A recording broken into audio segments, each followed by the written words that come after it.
Atos, capítulo 19. Nós temos a prática aqui nesta igreja de expor livros inteiros da Bíblia. E nós começamos Atos em fevereiro do ano passado. E vamos continuar esse ano, se Deus permitir, até o final do livro. Pela manhã no culto da manhã nós iniciamos uma nova série, Provérbios 3, a exposição de Provérbios 3. E agora à noite vamos dar continuidade ao livro de Atos. Nós havíamos parado no verso de número 20 do capítulo 19. Então agora eu convido os irmãos para que acompanhem a leitura da palavra do Senhor, com atenção, com interesse. A partir do verso de número 21, Atos 19, a partir do verso 21, que nos diz: Depois destas coisas, Paulo resolveu, no seu espírito, ir a Jerusalém, passando pela Macedônia e Acaia. Ele dizia: depois de passar por Jerusalém, preciso ir também a Roma. Tendo enviado à Macedônia 2 daqueles que o ajudavam, a saber, Timóteo e Erasto, permaneceu algum tempo na província da Ásia. Por esse tempo, houve grande tumulto em Éfeso por causa do caminho, pois um ourives chamado Demétrio, que fazia modelos de prata do templo de Diana e que dava muito lucro aos artífices, convocando-os juntamente com outros do mesmo ofício, disse-lhes: Senhores, vocês sabem que a nossa prosperidade vem deste ofício, e agora vocês estão vendo e ouvindo que não só em Éfeso, mas em quase toda a província da Ásia, este Paulo tem persuadido e desencaminhado muita gente, afirmando que os deuses feitos por mãos humanas não são deuses de verdade. Não somente há o perigo de que o nosso negócio caia em descrédito, como também de que o próprio templo da grande deusa Diana seja considerado sem valor, e que até venha a ser destruída a majestade daquela que toda a província da Ásia e o mundo adoram. Ouvindo isto, ficaram furiosos e começaram a gritar: grande é a Diana dos Efésios! A confusão se espalhou pela cidade, todos juntos foram correndo para o teatro, arrastando consigo os macedônios Gaio e Aristarco, companheiros de Paulo. Quando Paulo quis apresentar-se ao povo, os discípulos não o permitiram. Também algumas autoridades da província, que eram amigos de Paulo, mandaram um recado, pedindo que ele não se arriscasse indo ao teatro. Uns, pois, gritavam de uma forma, outros de outra, porque a assembleia tinha virado uma confusão. E na sua maior parte, nem sabiam por que motivo estavam reunidos. Então tiraram Alexandre do meio da multidão, e os judeus o empurraram para a frente. Este, acenando com a mão, queria falar ao povo.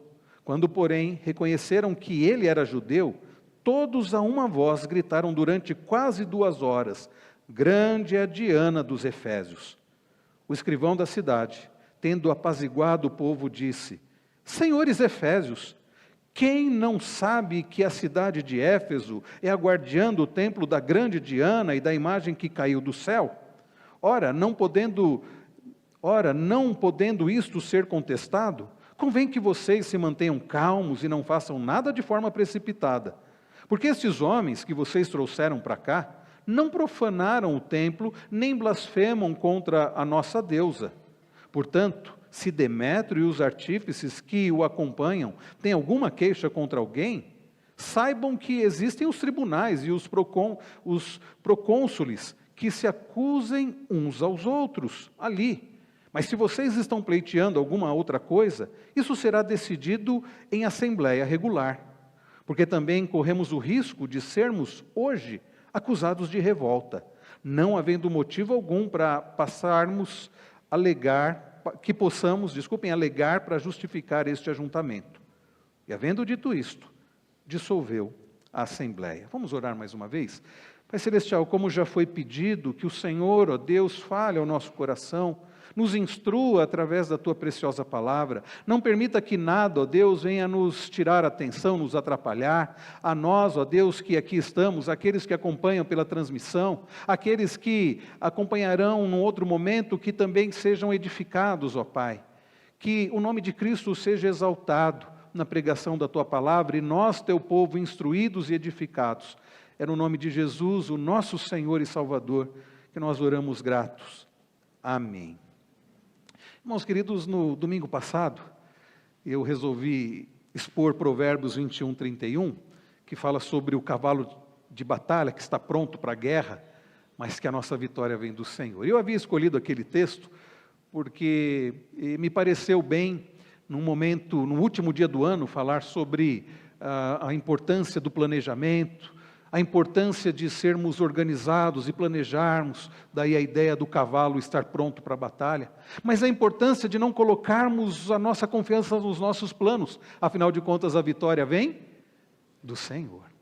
E vejam, irmãos, que o texto de hoje, ele tem tudo a ver com o que nós falamos também no domingo passado, e eu creio que serve até de um complemento. Deus é maravilhoso, né? Às vezes a gente nem organiza, mas a palavra do Senhor é viva, eficaz, e o texto de hoje, meus irmãos, é um complemento do que nós vimos no domingo passado, e é o Senhor nos instruindo neste primeiro domingo do ano, neste início de ano, a respeito, queridos, de como devemos realizar o nosso planejamento, os nossos planos, os nossos projetos, e de como devemos continuar confiando no Senhor. No texto que nós acabamos de ler, nós aprenderemos, o resumo da mensagem desta noite, é que devemos planejar, confiados no agir do Senhor, e na certeza de que Ele continuará guiando e livrando o seu povo. É bem simples, o resumo da mensagem desta noite é essa. Nós devemos fazer os nossos planos, confiados no Senhor, sabendo que Ele continuará guiando e nos livrando até o dia final. Nós veremos isso, queridos, em duas grandes partes. A primeira delas é que nós devemos realizar os nossos planos de acordo com a vontade do Senhor e não de acordo com as circunstâncias. Olhem comigo novamente o versículo de número 20, aliás, o versículo de número 21. Depois destas coisas, Paulo resolveu no seu espírito ir a Jerusalém, passando pela Macedônia e Acaia. Até aqui. Irmãos queridos, nós temos olhado para este maravilhoso livro da Palavra do Senhor, como eu disse, desde fevereiro do ano passado, e nós temos aprendido tanto, quantas lições para nós, desde o capítulo 1, quando nós lemos Jesus dizendo aos seus discípulos que eles seriam suas testemunhas, ao descer sobre eles o Espírito Santo, eles seriam suas testemunhas, tanto em Jerusalém como Judéia e Samaria, até os confins da terra. E o que nós temos visto, queridos, o que nós vimos ao longo de todo o ano passado, ao olhar para Atos, a igreja do Senhor testemunhando do Senhor. A igreja do Senhor que começou a testemunhar do Senhor em Jerusalém, foi testemunhando do Senhor na Judéia, Samaria, e testemunhando do Senhor até os confins da terra. Nós vimos, queridos, como a palavra chegou às regiões remotas ali da Europa, da Grécia, ali na Grécia, e nós começamos a ver, queridos, em dezembro, ao olhar para o capítulo 19, como o Evangelho chegou na cidade de Éfeso. E nós vimos, queridos, na última mensagem desta série, eu creio que foi em 17 de dezembro, nós vimos como Deus, soberanamente, Ele faz com que a sua palavra chegue e o seu reino se desenvolva. E Ele usa a sua igreja, Ele usa, queridos, quem Ele quer usar. E nós vimos Deus fazendo isso ao longo do capítulo 19. Deus fazendo o seu reino multiplicar, o seu reino crescer, o seu evangelho ser espalhado, usando os meios que Ele quer. E quando nós olhamos a partir do verso de número 21, nós vemos que Paulo toma uma decisão. Percebam, diz o texto, depois destas coisas, Paulo resolveu no seu espírito ir a Jerusalém. Irmãos queridos, qual eram as circunstâncias ali em Éfeso? Se os irmãos se lembram bem de como nós vimos em dezembro, o trabalho estava crescendo, o reino de Deus estava se desenvolvendo em Éfeso. Pessoas estavam sendo convertidas, a igreja estava sendo fortalecida, a igreja estava sendo santificada. Queridos, a situação estava muito boa, digamos assim, estava muito favorável, próspera para o Evangelho. Mas, curiosamente, nos diz o texto que Paulo resolveu, no seu espírito, sair de lá. A expressão aqui, resolveu no seu espírito, em algumas outras versões aparece, resolveu segundo o Espírito Santo, mas o texto original não faz referência ao Espírito Santo, simplesmente resolveu no espírito, Simples assim está o texto em grego, uma tradução, né? Direta é esse, Paulo resolveu no Espírito. E é por isso que muitos entendem que o texto está dizendo que Paulo resolveu de acordo com o seu coração. Não que isso signifique que Paulo resolveu sem consultar ao Senhor. Certamente, irmãos queridos, o apóstolo Paulo orou. Certamente ele buscou ao Senhor. Certamente ele buscou o direcionamento do Espírito Santo. Por que eu digo isso? Porque em outras vezes, em outras circunstâncias, nós lemos inclusive aqui em Atos, Paulo buscando a ação ou a direção do Espírito Santo. Então Paulo não resolveu da própria cabeça, dizendo, olha, eu acho que eu devo sair daqui e pronto. Não, meus irmãos, Paulo certamente orou ao Senhor. E a primeira lição que nós podemos destacar aqui desse texto é que nesta decisão de Paulo, que certamente Paulo fez consultando ao Senhor, debaixo da direção do Senhor, debaixo do conselho e da vontade do Senhor, Paulo não levou, acima de tudo, em consideração as circunstâncias. Por que eu estou dizendo isso?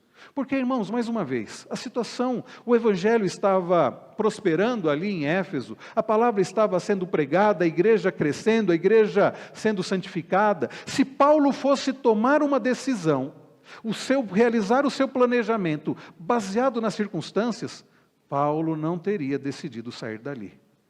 A coisa está muito boa. Não há uma frase que diz em time que está ganhando não se mexe? Tem essa frase? O time está ganhando, não se mexe. Mantenha esse time, porque está ganhando.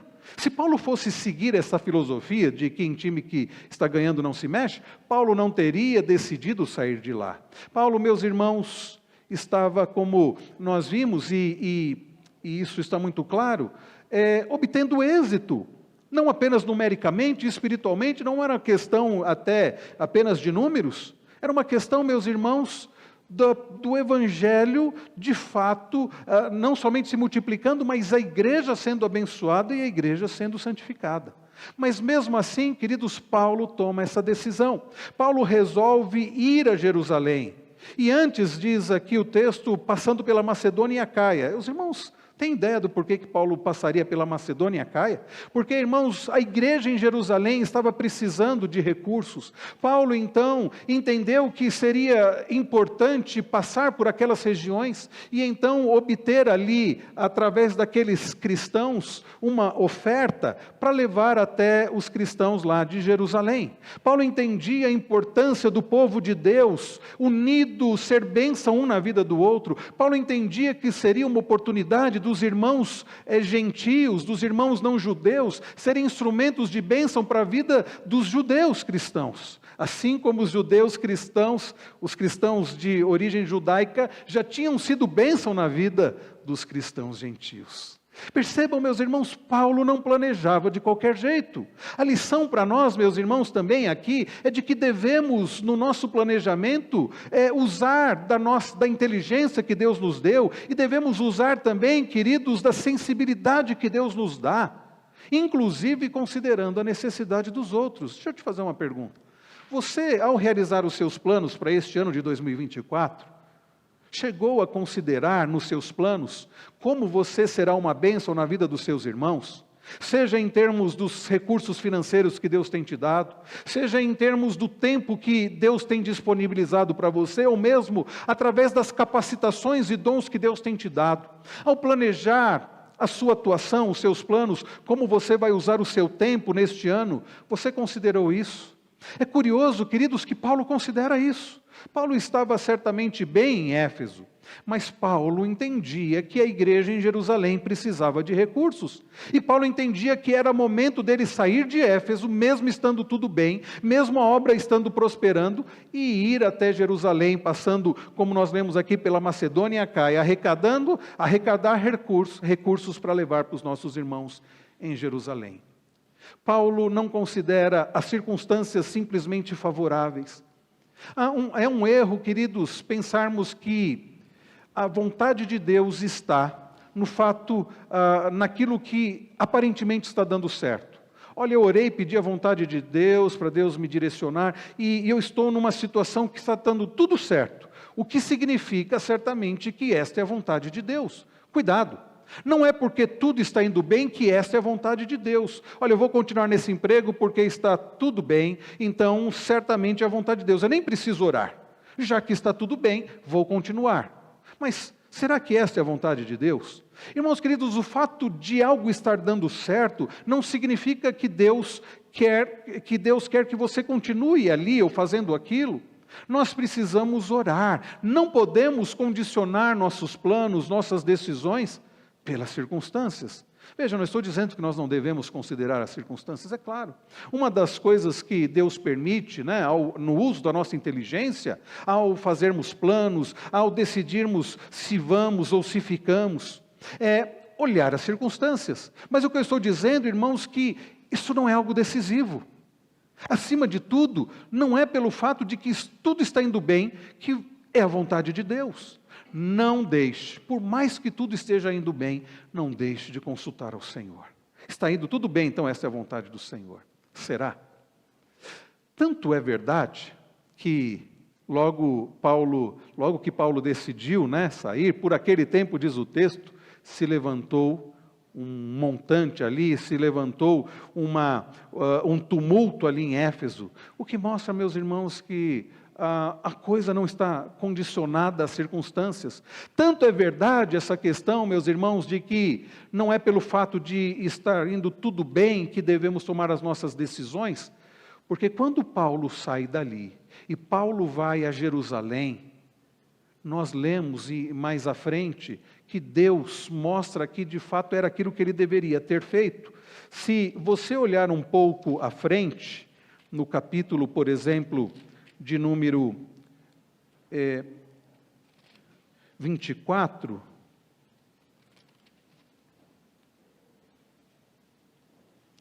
aliás, desculpem, no capítulo de número 23, olhem comigo o verso de número 11. Naquela noite seguinte, o Senhor, pondo-se ao lado de Paulo, disse: coragem, pois assim como você deu testemunho a meu respeito em Jerusalém, é necessário que você testemunhe também em Roma. Paulo foi a Jerusalém, Paulo foi preso, mas Paulo testemunhou. É interessante que quando o Senhor aparece para Paulo, o Senhor não diz para ele: Paulo, que bobagem você fez. Estava tudo indo bem em Éfeso. O que você tinha que resolver sair de lá? Não é isso que o Senhor diz para ele. Assim como você testemunhou em Jerusalém. Ou seja, isso mostra que a decisão de Paulo de sair de Éfeso, mesmo estando tudo bem, e ir a Jerusalém, não foi uma decisão errada. Porque em Jerusalém o que ele fez? O que o Senhor diz aqui que ele fez? Ele testemunhou. E não era vontade de Paulo de Jerusalém ir para Roma? E o Senhor confirma isso. Importa que você faça a mesma coisa em Roma. Irmãos queridos, primeira lição. Ao realizarmos nossos planos, tomemos cuidado para não fazermos com que as circunstâncias tenham a palavra final. Tomemos cuidado para que não venhamos a basear os nossos planos, as nossas decisões, mediante as circunstâncias, porque tudo está indo bem, eu nem preciso orar. Você precisa orar. Está indo tudo bem? Senhor, está indo tudo bem, está uma bênção. Mas é esta a vontade do Senhor. Não deixe de buscar o Senhor. Nós temos, queridos, um péssimo hábito, eu diria, de achar que há coisas que nós não precisamos consultar ao Senhor. Para algumas coisas eu devo orar, para outras coisas são coisas triviais, são coisas banais. Meus irmãos, na nossa vida não há nada trivial, na nossa vida não há nada banal. Toda e qualquer decisão nós precisamos tomar, baseados na palavra do Senhor, baseados na vontade do Senhor, embaixo de oração, buscando de fato. Por que eu estou dizendo isso? Porque é possível que Deus queira, por exemplo, nos usar em outro lugar, e a gente fica, por causa do nosso coração, e está indo tudo bem, a gente acaba se enganando. Não, mas está indo tudo bem. Não, cuidado. Mas há uma segunda lição aqui, queridos, que nós podemos ver, que os nossos planos envolvem também usarmos do nosso raciocínio. Nós buscamos ao Senhor, mas nós usamos do nosso raciocínio e, como eu disse, da sensibilidade que Deus nos dá. Paulo resolve fazer isso debaixo da vontade do Senhor, mas porque havia necessidade em Jerusalém.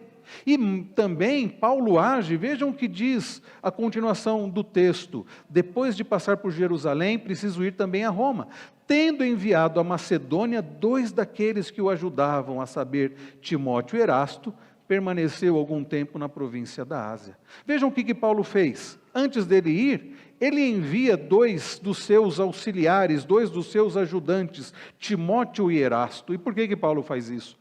Porque aquilo iria ajudar bastante. O fato de Timóteo e Erasto irem à frente, irem primeiro, irem antes, isso ajudaria muito. Certamente aqueles irmãos chegando antes, começariam já a fazer a coleta ali das ofertas. E quando Paulo chegasse, isso iria viabilizar a sua ida para Jerusalém. Paulo era alguém muito prático, era alguém que entendia que deveria usar o tempo da melhor maneira possível. Aliás, foi ele quem disse que devemos remir o tempo. Queridos irmãos, Paulo sabia que o tempo era precioso para a pregação do Evangelho, porque muitos ainda precisavam ouvir do Evangelho, porque a igreja em Jerusalém precisava daquelas ofertas. Então Paulo faz um planejamento estratégico. Irmãos queridos, o nosso planejamento deve ser um planejamento estratégico. Nós não podemos simplesmente, como eu falei no domingo passado, ser da turma do deixa a vida me levar, eu não vou fazer plano. Não, nós precisamos planejar. Nós precisamos planejar, observando qual é a vontade de Deus e observando, meus irmãos, as necessidades e usando dos recursos que Deus nos tem dado. Aqueles ajudantes de Paulo estavam ali à disposição e podiam ser enviados antes, e é o que Paulo faz. Irmãos queridos, essa é a segunda lição. Precisamos planejar, não baseados nas circunstâncias, precisamos planejar usando de forma estratégica, entendendo que o tempo é algo precioso, não perdendo tempo. Precisamos planejar usando da sensibilidade que Deus nos deu, olhando para as necessidades dos nossos irmãos em primeiro lugar. Mas, queridos irmãos, nós aprendemos também, ao olhar para esta passagem, que o nosso planejamento deve ser um planejamento baseado na confiança do Senhor. Na confiança de que Deus dirige todas as coisas e que é Deus quem guia e protege o seu povo. Olhem comigo a partir do verso de número 23. Por esse tempo houve grande tumulto em Éfeso, por causa do caminho. Interessante aqui a expressão caminho, significa por causa do Evangelho, por causa dos próprios servos do Senhor, da igreja do Senhor, daqueles que eram do caminho. E o texto continua e diz: pois um ourives, chamado Demétrio, que fazia moedas de prata do templo de Diana, e que dava muito lucro aos artífices, convocando-os juntamente com outros do mesmo ofício, disse-lhes: senhores, vocês sabem bem que a nossa prosperidade vem deste ofício.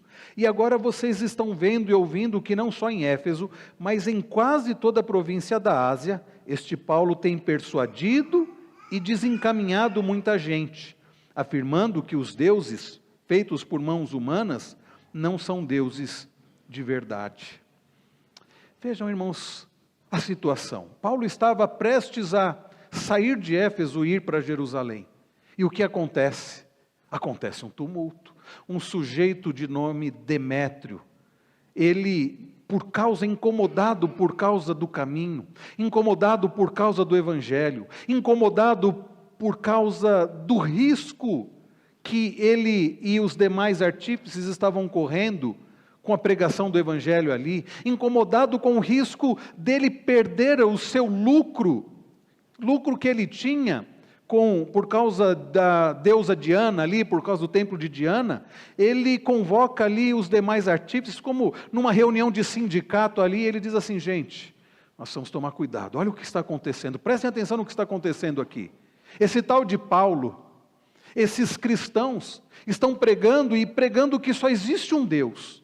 E percebam, irmãos queridos, que Éfeso era marcado por algo muito significativo para eles ali, que era o templo da deusa Diana. O templo da deusa Diana, irmãos queridos, foi considerado uma das 7 maravilhas da antiguidade.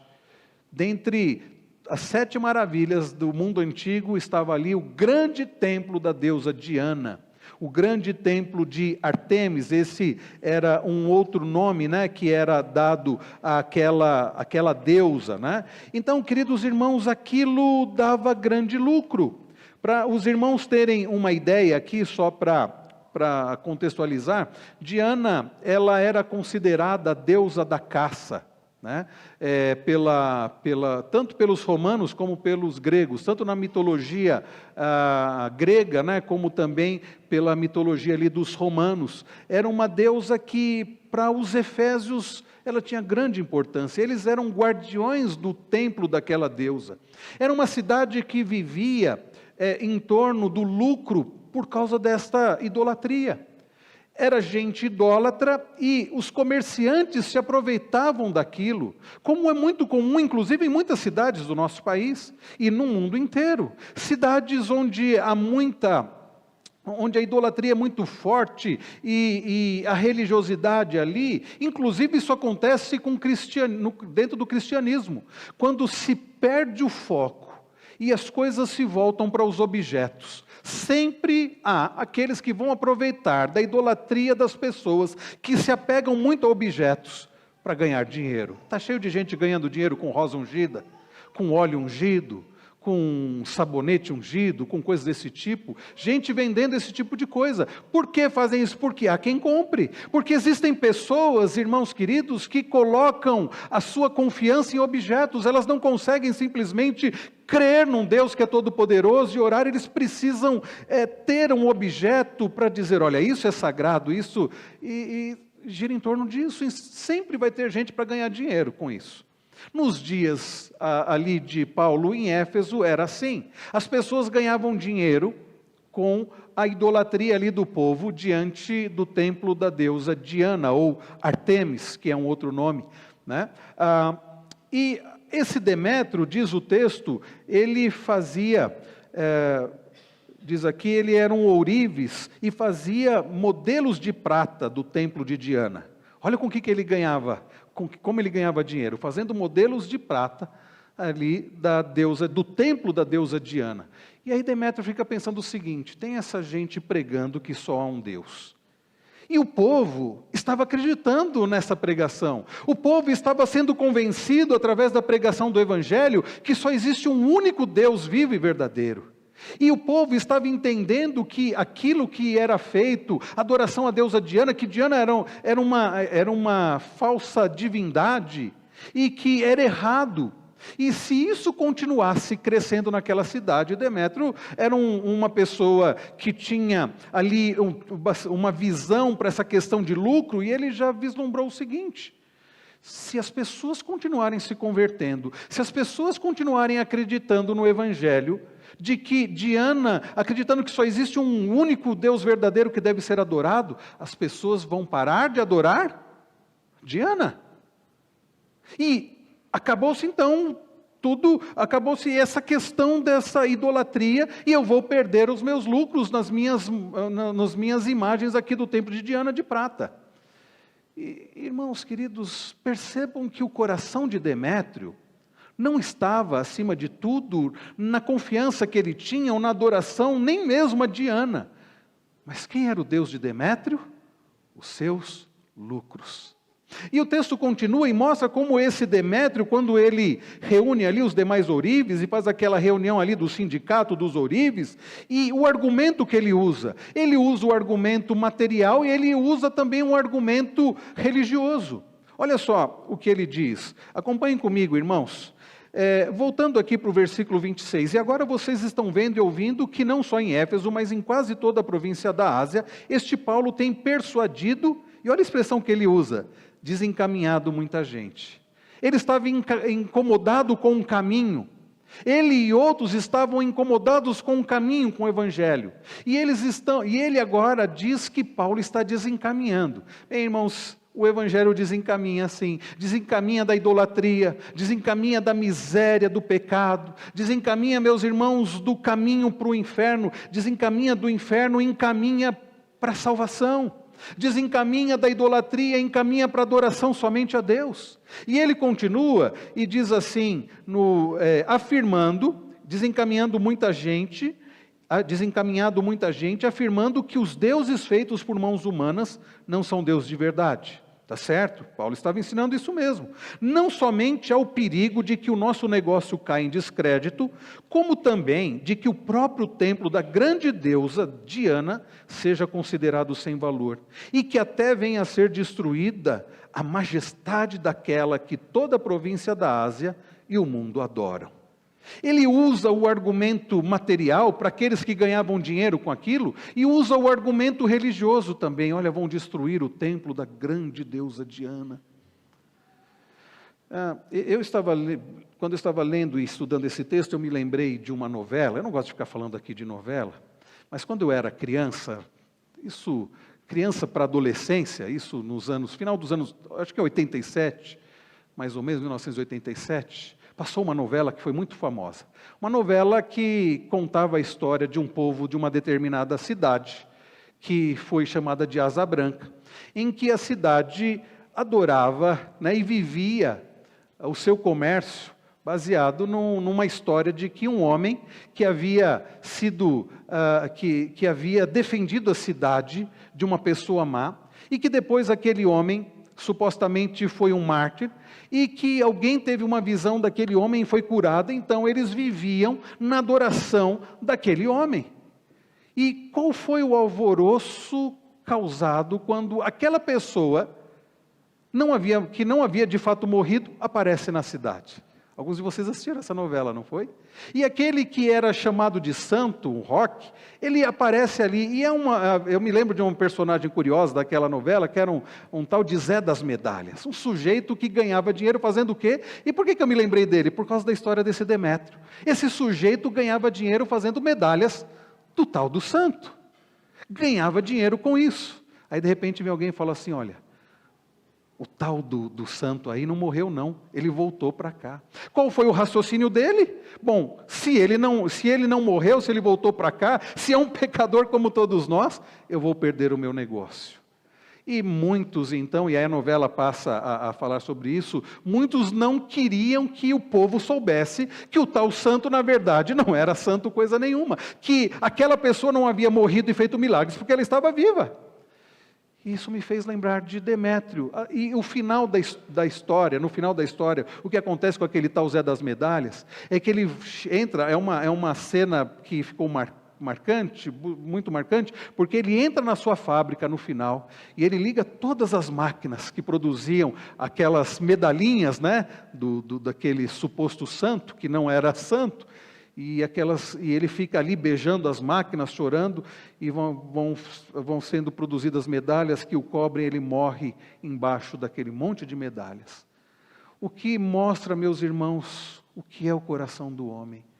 Um homem que morreu soterrado por aquelas medalhas que ele vendia e que já não tinha mais valor. Afinal de contas, o santo não era santo coisa nenhuma. Assim como Diana não era deusa coisa nenhuma. Então o raciocínio de Demétrio é esse. Irmãos queridos, Demétrio, isso é muito importante porque ao planejarmos, ao tomarmos as nossas decisões, ao pensarmos sobre como usaremos a nossa vida, como nos dedicaremos, como usaremos o nosso tempo neste ano, será que não há idolatria no nosso coração? Você pode dizer assim, não, mas eu não acredito na deusa Diana, eu não acredito na deusa ou na senhora que muitas pessoas nesse país acreditam. Mas será que você não tem um ídolo no seu coração?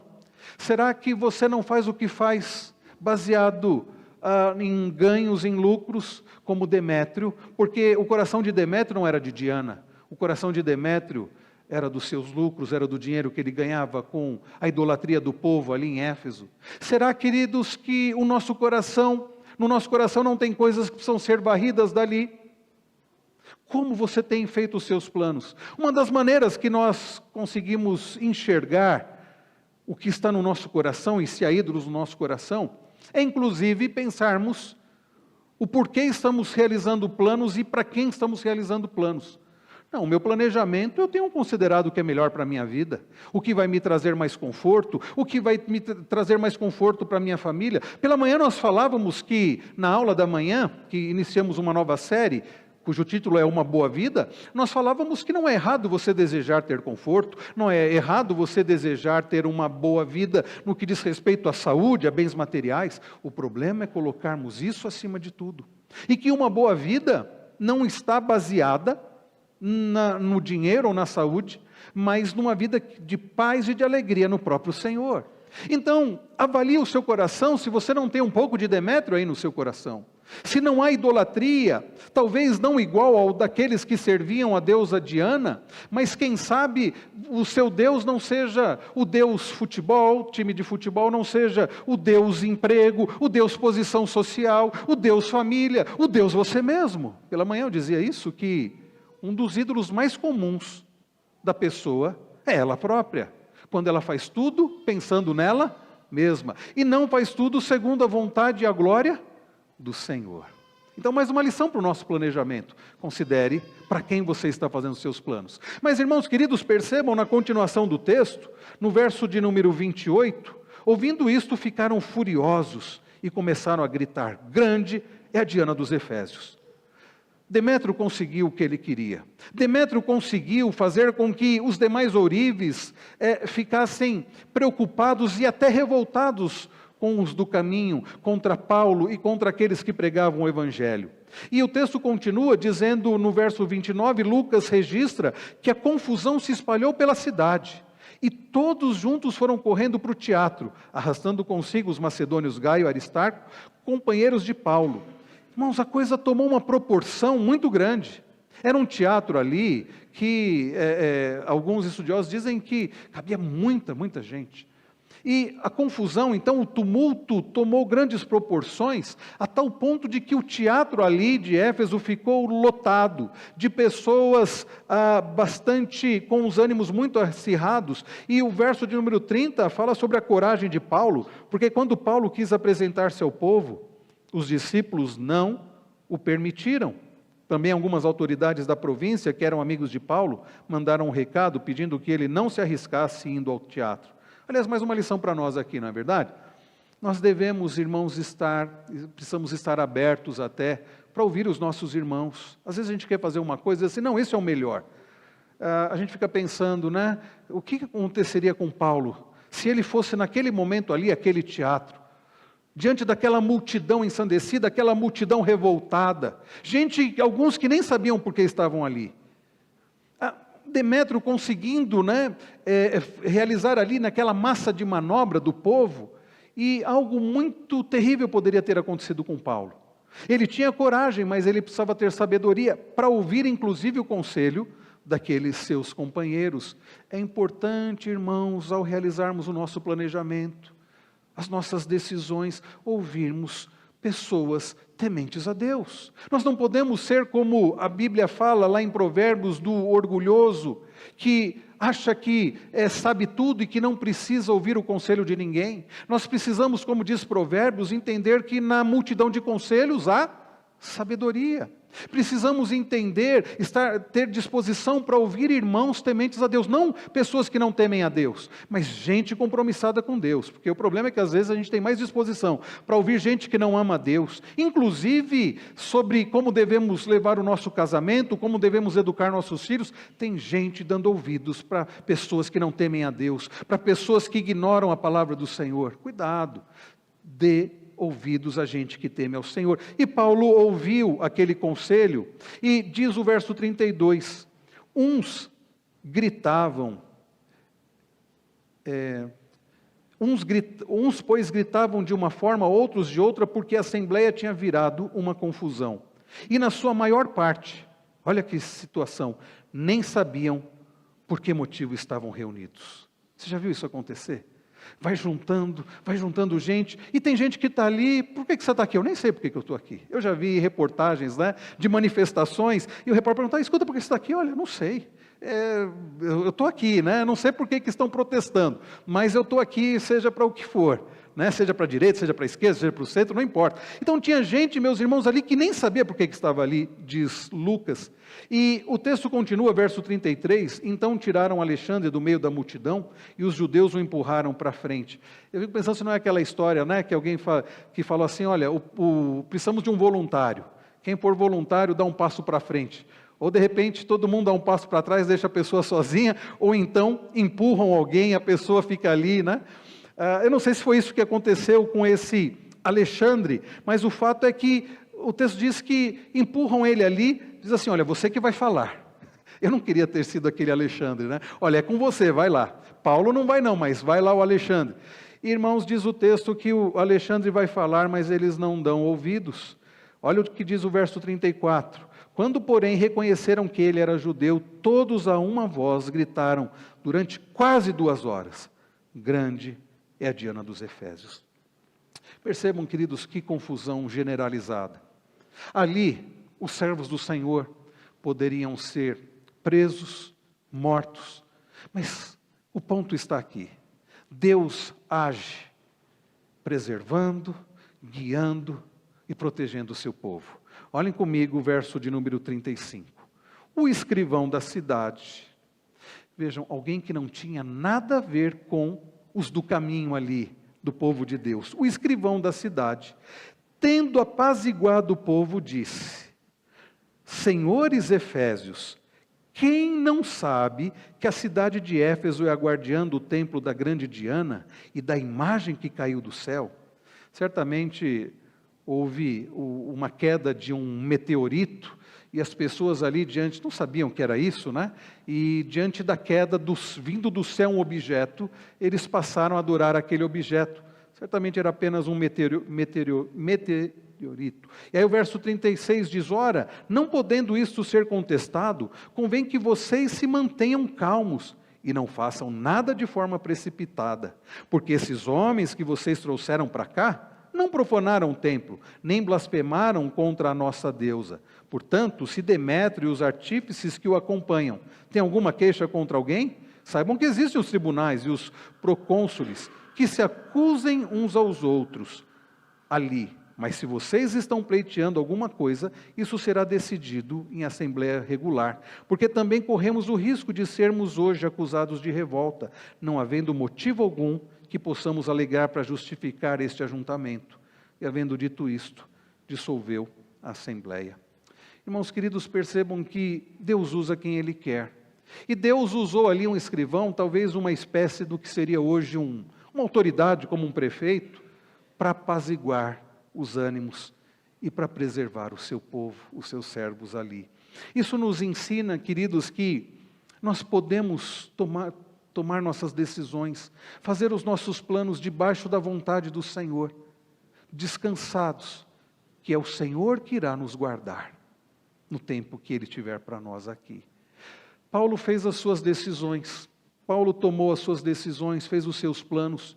Ele não contava certamente com aquele tumulto antes dele sair de Éfeso, e aliás nem foi por causa daquele tumulto que ele saiu de Éfeso, mas Paulo pôde experimentar juntamente com os outros companheiros do cuidado e do livramento do Senhor. É curioso, irmãos, porque Deus ao longo da história, e nós vemos isso nas Escrituras, usou muitas vezes de formas extraordinárias para preservar e libertar o seu povo.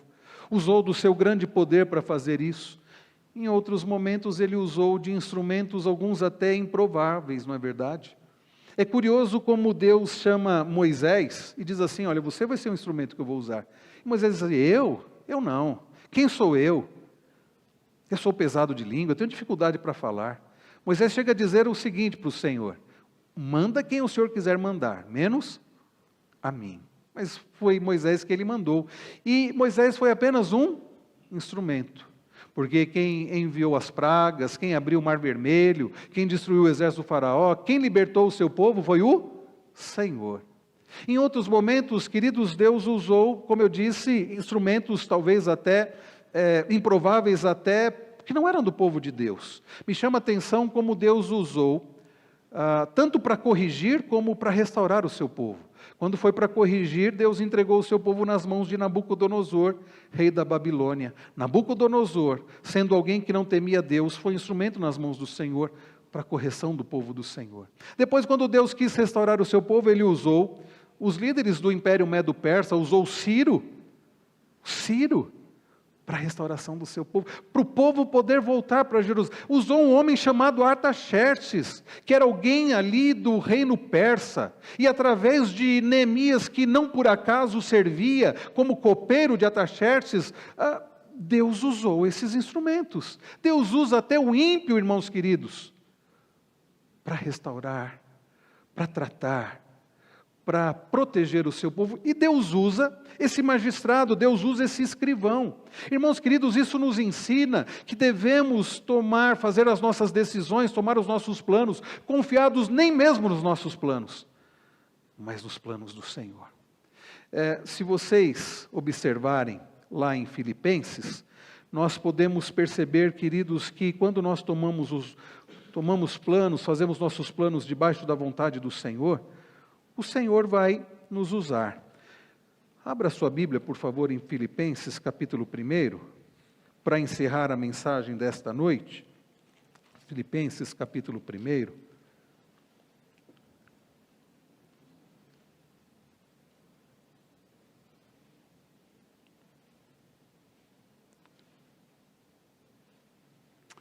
A partir do verso de número 12...